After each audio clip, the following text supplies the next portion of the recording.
Halo teman-teman, jumpa lagi dengan saya Dede dan Cingus. Oke, kali ini saya sedang stay di rumah saja bersama saudara saya seperti biasa. Untuk memenuhi request teman-teman yang kemarin ada ke saya di IG nge-DM gitu. Ya.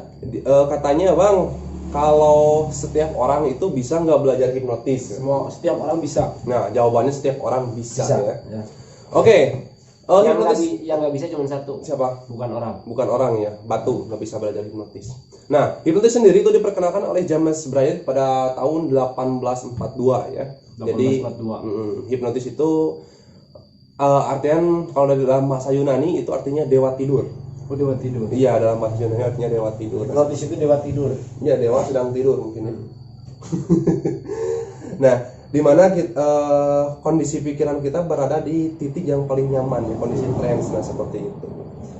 Nah, dalam hipnotis sendiri, nah ini sepengetahuan saya ya, karena saya belajar hipnotis itu Kang Edo secara otodidak juga dan juga baca-baca dari artikel, nah, seperti itu. Jadi bisa dipelajari lewat artikel. Bisa. Saya dulu mencari referensi dari artikel dan coba mempraktekannya, dan alhamdulillah setelah dipelajari, nah udah ketemu enaknya gitu. Nah, udah ketemu enaknya langsung praktek bisa, alhamdulillah. Ya, udah ketemu titik poinnya. Nah, itu. Jadi di mana ada istilah-istilah yang saya ketahui itu adalah seperti sugesti. Nah, sugesti itu kan perintah atau dorongan dari dalam kayak gitu. Di mana kita berbicara dengan orang, itu kan terus mengulangi pembicaraan kita. Intinya menyuruh orang itu melakukan hal apa yang ingin kita lakukan, kan gitu. Nah, makanya adalah sugesti disebutnya itu sugesti. Nah, contohnya seperti ini. Biasanya kalau orang akan melakukan permainan hipnotis, biasanya si targetnya itu diajak komunikasi, ya kan. Nah, tapi tujuannya itu kepada satu titik tetap. Satu titik agar dia itu fokus ke titik tersebut. Nah, contohnya seperti ini. Oke, kita akan main permainan standar dengan Kak Elon seperti contoh. Nah, jadi menurut saya itu intinya kita kasih dulu saat kita main dengan dia ya, ini sebelumnya, jadi saat kita mau main dengan si target, nah ini yang paling penting nih, poin penting, kita harus memberikan janji surga. Jadi janji surga itu kita harus menjanjikan dia sesuatu yang luar biasa kalau dia mau ikut main dengan kita. Nah, contohnya seperti ini. Oke, Kang Edo, saya boleh lihat tangannya, boleh minjem tangannya. Nah, ini Kang Edo, kalau ini tangan manusia ini, kalau misalkan energinya kita olah, nah ini akan menjadi sangat luar biasa sekali. Kang Edo akan merasakan suatu energi dan bisa melakukan suatu energi yang luar biasa. Nah, seperti itu. Nah, otomatis kita penasaran dan kita ingin itu kan dengan kata-kata energi yang luar biasa tersebut. Nah, energi apa ini gitu kan? Nah, kita penasaran dan ingin mengikutinya. Nah, seperti itu. Contoh seperti gini. Misalkan Kang Edo fokus ke tangannya, dan di sini saya akan tarik. Jadi fokus ke satu titik di tangannya, fokus kemana saja.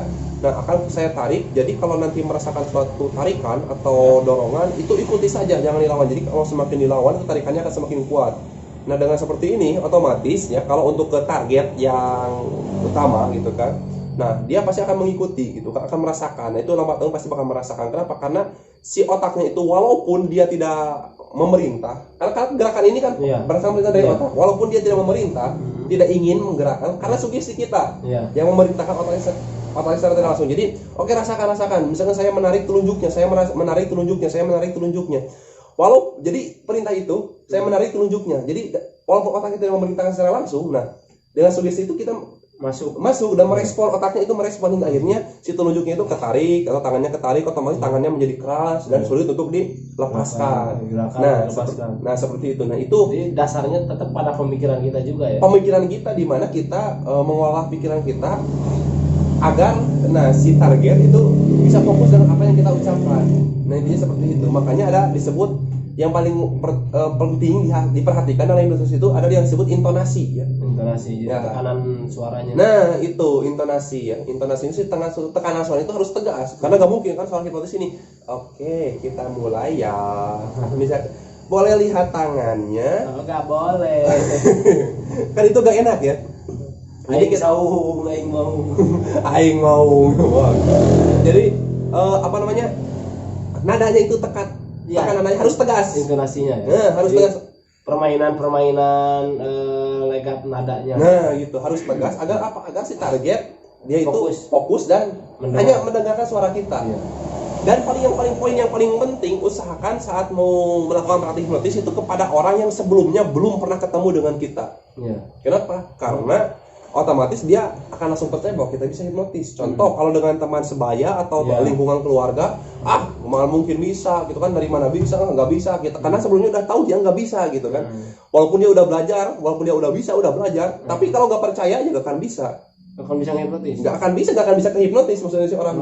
Kenapa? Karena nggak percaya. Oh iya. Gitu kan, udah gak percaya sama kita, kecuali dia pernah melihat kita melakukan hipnotis kepada orang lain di depan dia, nah baru dia akan percaya dan dia baru bisa kita hipnotis. Kenapa? Karena udah ada kepercayaan kepada kita bahwa kita bisa hipnotis. Nah itu ya teman-teman, jadi poinnya tetap aja ada timpa balik pemikiran. Nah itu tetap ada gitu kan, jadi sebetulnya itu adalah konsep pemikiran dasar sih, permainan pemikiran ya. Nggak ada istilahnya hipnotis itu apa namanya, ilmu sihir lah, ilmu hitam lah, enggak. Di kedokteran juga bisa dipelajari, itu ada. Untuk psikolog, para psikolog itu pasti mempelajari pada bisa lah. Kenapa gitu kan? Karena kan otomatis untuk merubah mindset pemikiran seseorang gitu kan, sugesti seperti itu. Nah terus tipe-tipe orang yang paling mudah dihipnotis itu yang pertama tentu saja wanita. Kenapa lebih mudah? Karena kepekaannya itu beda dengan laki-laki. Yang kedua, dia yang memiliki latah. Nah, yang ketiga, lamun cek bahasa Sunda mah lempeuh yuni. Ya. Kalau bahasa Indonesia apa lempeuh yuni? Lempeuh yuni itu apa ya? Jadi selalu kosong memikirkan. Selalu kosong dan perasa lah dia itu. Dia itu perasa. Ada apapun itu, merasakan ada ini, ada ini. Nah, jadi saat kita kasih sugesti lebih mudah gitu. Nah, oke, buat teman-teman nih bisa langsung dipraktekkan ya, kalau mau hipnotis coba saja ya, hipnotis siapa saja setelah ini. Jadi intinya seperti itu, buat orang itu percaya kepada kita. Nah, dan yang kedua, intonasi nada harus diperhatikan. Nah itu. Nah terus poin terakhir ada pengulangan kata. Nah, untuk apa fungsinya? Agar benar-benar si target itu mengerti dengan apa yang kita ucapkan. Gitu. Pengulangan nada. Jadi terus diulang-ulang. Terus diulang-ulang. Contoh seperti ini. Buat orang yang saya sentuh, buat orang yang sentuh, dengarkan kata-kata saya. Buat orang yang saya sentuh, jadi kita menyentuh orang tersebut, dengarkan kata-kata saya. Pada saat nanti Anda buka mata, itu kan, nah, Anda benar-benar lupa dan tidak ingat siapa nama Anda. Nah, itu kan. Nah, jadi sekarang saya akan menghitung dari 1 sampai 3. Pada hitungan ketiga nanti Anda bangun, dan saat Anda bangun, Anda benar-benar lupa dan tidak ingat nama Anda. Jika mengerti, anggukkan kepalanya. Mungkin saat dia mengangguk, dia udah mengerti. Kita tegaskan lagi, pastikan sekali lagi. Oke, kalau begitu sekarang saya akan menghitung dari 1 sampai 3. Pada hitungan ketiga buka mata, saat buka mata, Anda benar-benar lupa dan tidak ingat siapa nama Anda. 1, 2, 3. Nah, di sana ada 3 kali pengulangan kata. Wajib itu minimal 3 kali ya untuk pemula. Kenapa? Biar masuk kayak gitu. Jadi itu yang mungkin untuk teman-teman yang sudah biasa mendengarkan orang-orang menghipnotis, nah pengulangan kata itu pasti selalu ada. Gitu. Nah, dan yang kedua, dalam hipnotis itu orang yang wajib bisa hipnotis, yang pertama dia tidak gagap. Tidak gagap. Nah itu. Nah, nggak mungkin ya. Sekarang kalau orang gagap itu sangat sulit buat saya. Itu nggak bisa. Bisa kan? Kamu fokus. Jangankan fokus, dia kesal yang ada. Rungsing ya. Nah, dan yang kedua, mohon maaf, yang tidak bisa bicara tidak bisa menghipnotis. Yakin? Karena kan utamanya adalah suara gitu ya. Nah, kalau misalkan Master Limbat bisa hipnotis. Nah, kalau Master Limbat ini mohon maaf ya, Master Limbat dia bisa bicara. Dia menghipnotisnya menggunakan bisik-bisik. Ya, itu menerapkan sugestinya. Jadi saat kita melihat Master Limbat saja dengan tampilannya seperti itu, udah otomatis dia akan menghipnotis. Nah, udah otomatis kita langsung percaya gitu kan. Jadi nggak perlu bicara atau apapun. Sebetulnya kalau untuk Master Limbat ya nggak perlu bicara atau apapun. Kenapa? Karena melihat pas dari tampilannya, dari apa, kita udah percaya bahwa dia bisa. Kenapa? Karena kan udah karakternya dia. Seorang magician ya, namanya? Ya, magician, seorang master. Ya. Nah, dulu ini sebelum waktu saya pertama kali belajar hipnotis, waktu pertama kali bisa Kang Edo. Untuk agar orang percaya kepada kita, waktu itu saya sering main di Gor Bekasi. Car Free Day kayak gitu hari Minggu ya. Ini saya mata dihitemin, pakai baju serba hitam, celana serba hitam, ya wajah hitam. Biar ada kepercayaan. Itu biar ada kepercayaan. Tapi itu berhasil. gitu. Kenapa? Itu syarat atau hanya trik? Sebetulnya gini Kang Edo, orang percaya nggak misalkan Kang Edo itu seorang musisi, misalkan pemain Kang Edo itu musisi ya, pemain kecapi. Nah percaya nggak kalau pas Kang Edo itu datang ke sana itu misalkan pakai baju raradutan, pakai gitu, kecapina, tuh dibawa, percaya nggak? Nggak bakalan. Nggak bakal percaya ya, misalkan, oh ini dia itu seorang pemain musik ya, pemain musik tradisi, bawa pemain kecapi, tapi nggak kecapinya nggak dibawa, alatnya nggak ada, gitu kan? Penunjang gitu ya. Penunjangnya itu nggak ada, yang menjadi ciri khasnya gitu kan? Iya. Seorang gitaris pasti tidak jauh dengan gitar, gitu kan? Terus kalau sebagai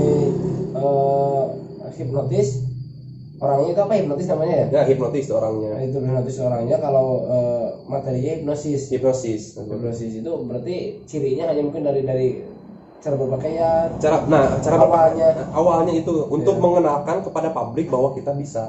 Nah saya juga awalnya seperti itu karena saya pertama kali menggeluti hipnotis itu dari tahun 2013. Nah selama 2 tahun saya terus berpakaian seperti itu, serba hitam terus. Nah bawa alat-alat sulap, trik-trik sulap apa kayak gitu. Nah untuk mancing orang agar percaya. Nah setelah 2 tahun otomatis di media sosial di apa itu dokumentasi saya udah ada tersebar kayak gitu. Nah orang udah percaya, saya udah nggak perlu pakaian itu lagi. Udah hilang. Kenapa? Karena setiap kali orang ketemu saya udah tahu, oh ini tukang hipnotis. Tukang tipu. bukan tukang tipu. Nah seperti itu. Iya. Berarti sebetulnya mudah ya belajar hipnotis. Sebetulnya mudah. Gitu. Tinggal ada kemauan, percaya diri. Itu yang paling penting, percaya diri bahwa gini, saat kita mau mulai hipnotis, kita yakin bahwa kita bisa. Kita bisa dan jangan ragu. Nah kalau gagal coba lagi. Terus menurut Kang Deden yang sudah belajar hipnotis lama nih, kesulitan yang paling sulit itu apa sih ketika belajar hipnotis untuk kita bisa maksimal gitu? Percaya diri. Itu yang paling sulit, percaya diri. Ya. Itu jadi, sih. Untuk meyakinkan diri kita sendiri bahwa kita bisa gitu ya. Itu. Biasanya kepercayaan diri itu akan tumbuh bila mana kita udah berhasil 1 kali. Oh iya. Kita udah berhasil 1 kali, nah otomatis akan tumbuh percaya diri itu. Sebetulnya mudah loh hipnotis itu. Itu kan yang sulit itu percaya diri dan kapan memulainya. Nah, buat teman-teman saya akan belajar. Nah, buat teman-teman nih, Kang Edo udah bisa. Buat teman-teman yang mau coba silakan ya, boleh dipraktekkan langsung. Lihat tips dari saya. Pertama percaya diri, yang kedua cari orang yang belum pernah ketemu sebelumnya. Atau misalkan Kang Edo punya teman dan temannya Kang Edo itu belum pernah ketemu sama saya, bawa ke sini kita main hipnotis. Nah itu. Itu yang paling penting ya. Yang kedua, tadi yang pertama ya, sekarang yang kedua itu buat diri kamu itu, diri kalian itu seperti orang yang benar-benar bisa hipnotis ya, dengan pakaian atau apa kayak gitu ya. Oke, selamat mencoba, terima kasih. Ini hanya sebagian tips dari saya saja, oke? Ya, nantikan tips berikutnya. Ya, bila kurang mengerti boleh tulis di kolom komentar. Insya Allah saya cepat respon nanti balas. Oke? Mantap. Jangan lupa subscribe juga channelnya Kang Edo Rajingers TV ya. Harus dong. Yang mau lihat hiburan, mantap. Oke, yuk, dadah.